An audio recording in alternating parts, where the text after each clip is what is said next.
This game has a vendetta against defaults. Not only does it start full screen on my second monitor, but it also puts all the audio to my Oculus Rift instead of my actual headset. With the initial full screen, my mouse is nowhere even close to being accurate because it started it in 1920 on my 1600 monitor. Every time I start Absolver, it's like I'm back on the battlefield, fighting off these horrible settings to play the game that I bought. There's a microscopic amount of information explained to you by the game. I'm vaguely told how to fight and then thrown into a whirlwind of confusion. Yeah, I'm glad you took all of that time to load and then didn't even bother to load the cutscene. From my initial understanding, you have 4 fighting stances, and you can swap between them for different attacks. Ideally, it's a fantastic setup.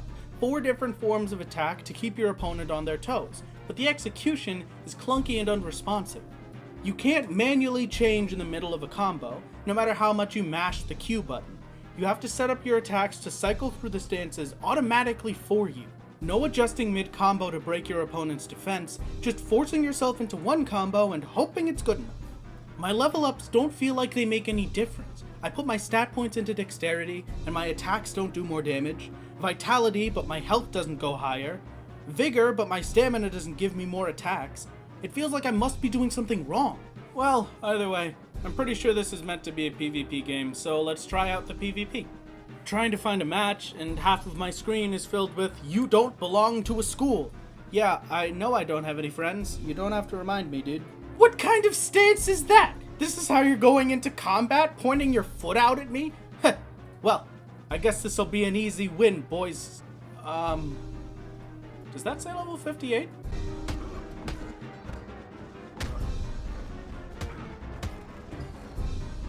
That was a breaking point.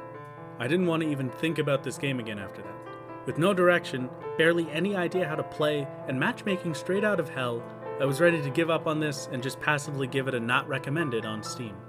But I wanted to give it one more chance. I wanted to overcome that frustration and annoyance, and what I managed to find was something wonderful. So, in my search for redemption, I ran around the map with no destination in mind and stumbled into 2 other players. They were fighting against some enemies, so I decided to join in and help.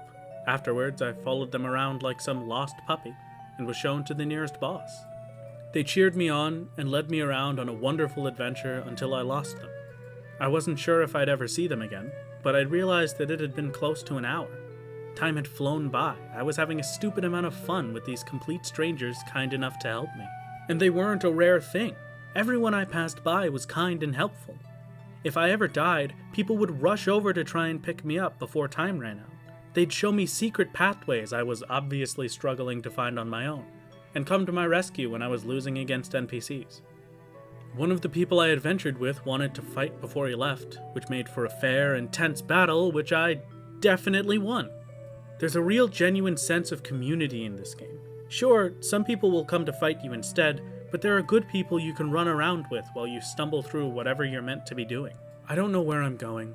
I don't have any sense of direction, but that opens up a world of possibility, filled with adventure and momentary friendships. I stopped playing because of another wall. A boss that was so ridiculously difficult for me that it just wasn't worth the frustration. This game feels like being left on a raft in the middle of an ocean. I have no idea where I'm going, what I'm doing, or how to get better at it. But it has a lot of kind people, and once you figure out the exploration aspect of it, some really interesting and fun boss fights. The difficulty spikes are massive and annoying, but sometimes it can be worth it. I'd recommend Absolver very hesitantly.